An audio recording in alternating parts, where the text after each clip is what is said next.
Ravi's International School. Trust assured for your child. A sprawling, safe and home-like campus for residential and day scholars. Call 7331199964. SKN దగ్గర చాలా విషయం వివాదం వివరాలు వినోదం ఉంది, చాలా ఉన్నాయి. అసలు ఫస్ట్ ఎస్కేఎన్ ఏలూరులో మెగాస్టార్ చిరంజీవి గారికి బ్యానర్లు కట్టడం, పోస్టర్లు చేయటం, ఇలాంటి సర్వీసెస్తో అతని కెరీర్ స్టార్ట్ అయిందంటే ఎలా జరిగింది? ఒక చిన్న జర్నీని చాలా క్లుప్తంగా చెప్పు. How SKN has come to this place అనేది. అంటే నాకు చిన్నప్పటి నుంచి ఏంటంటే చిరంజీవి గారు నాకు బాగా ఇష్టం.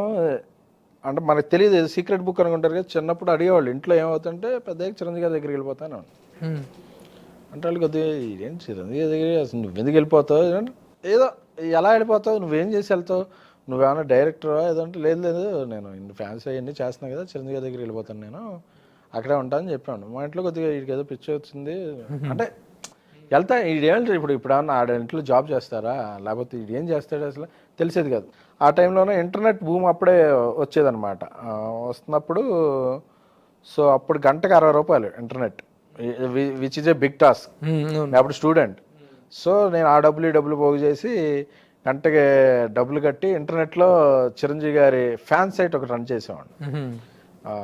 megaBrothers.tk అని ఒకటి ఉండేది, ఒక ఫ్రీ డొమైన్తో అది రన్ చేసేవాడిని. అప్పటికి మనకి ఇప్పుడు బుక్లు ఉండే ఇక్కడ సంతోషం, సూపర్ హిట్, సినీ స్టార్ ఇలా ఇవన్నీ పుస్తకాలు ఇక్కడే ఉండే, కానీ ఆన్లైన్లో అప్పటికి తక్కువ.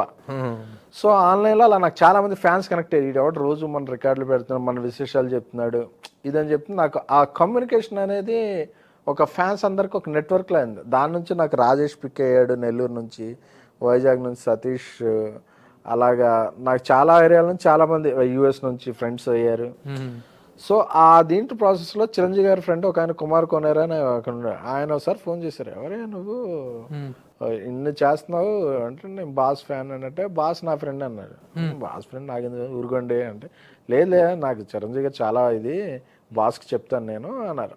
ఆ తర్వాత నేను ఈ ఫ్యామిలీకి కనెక్ట్ అవ్వాలంటే ఎవరో ఒక బ్లడ్ బ్యాంక్కి ఒక అతను వర్క్ చేశాడు, ఒక సాఫ్ట్వేర్ ఇంజనీర్ చేసి, అతను ఏదో సాఫ్ట్వేర్ డెవలప్ చేసి శిరీష్ మీ ఈమెయిల్ ఇవ్వడం ఉంది ట్రై చేయని నాకు ఇచ్చాడు. అల్లు శిరీష్ 16@hotmail.com ఉండేది.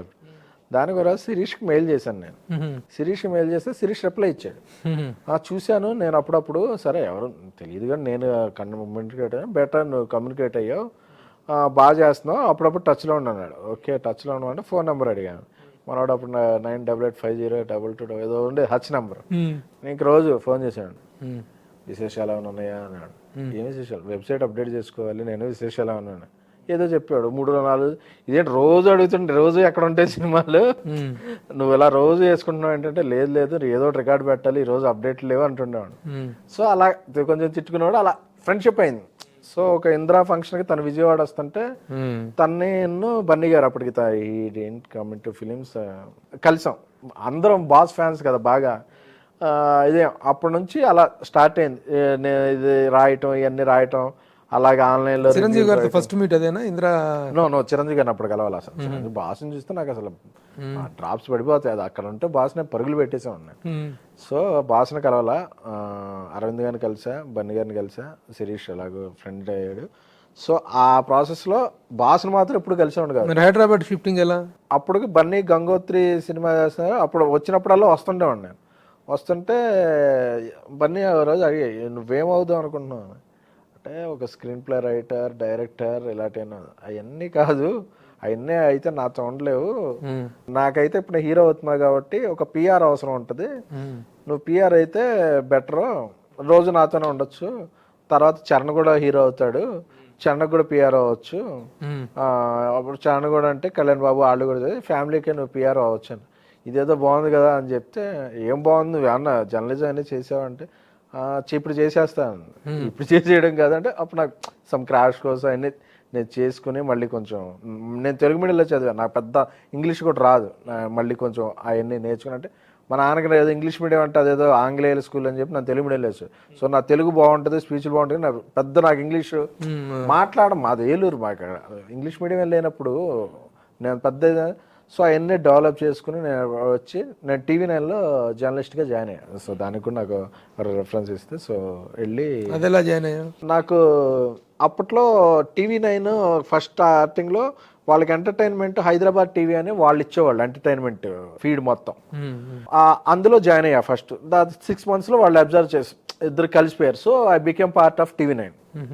దాని ముందు ఈ వెబ్సైట్ నాన్ స్టాప్ సినిమా అని ఒక వెబ్సైట్ ఉండేది. నేను మా ఫ్రెండ్స్ అందరం రన్ చేసేవాళ్ళం. అలా రన్ చేసి అప్పుడు వెబ్సైట్లో ఎవరో తెలియదు, ప్రెస్ మీట్లకు వస్తే అగదిగా చూసేవాళ్ళు. సో అందుకని చెప్పి సో అప్పుడు ఈ టీవీ9లో జాయిన్ అయ్యాక కొంచెం బెటర్, ఓకే మనకు రికగ్నేషన్. మనం ఫస్ట్ ఇంటర్వ్యూ వచ్చిన అది మహేష్ బాబు గారితో అర్జున్ సినిమా సెట్లో అప్పుడు ఇంటర్వ్యూ. సో అలా స్టార్ట్ అయింది కెరియర్.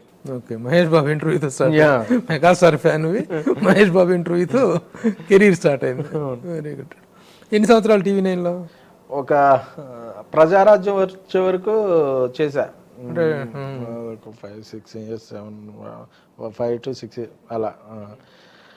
ప్రజారాజ్యం వచ్చేటప్పుడు ఇంకా క్యాంపెయినింగ్కి వెళ్తుంటే మా వాళ్ళు టీవీ9లో అదేంటి నువ్వు ఇక్కడ జర్నలిస్ట్వి క్యాంపెయిన్కి వెళ్ళిపోతున్నావు అంటే ఒకసారి అప్పుడు కూడా బన్నీ చరణ్ ఇద్దరు క్యాంపెయిన్కి రమ్మని నీకు ఎవరు చెప్పారు? నేను వెళ్ళిపోయా. ఎవరు చెప్తాడు ఇంకా మళ్ళీ చెప్తారా? బన్నీ గారు చరణ్ గారు వాళ్ళు రైలు యాత్ర అది వెళ్ళేవారు కదా, అప్పుడు వెళ్తే నేను వాళ్ళతో వెళ్ళిపోయి ఇంట్రడక్షన్ వాళ్ళు ఎప్పుడన్నా స్టేజ్ మీదకి వెళ్తాను నేనే ఇంట్రడక్షన్స్ ఇచ్చేసేవాడిని. ఇప్పుడు చరణ్ గారు మాట్లాడు అవన్నీ టీవీలో వచ్చింది. అన్ని టీవీ అన్ని లైవ్లో ఉంటాయి.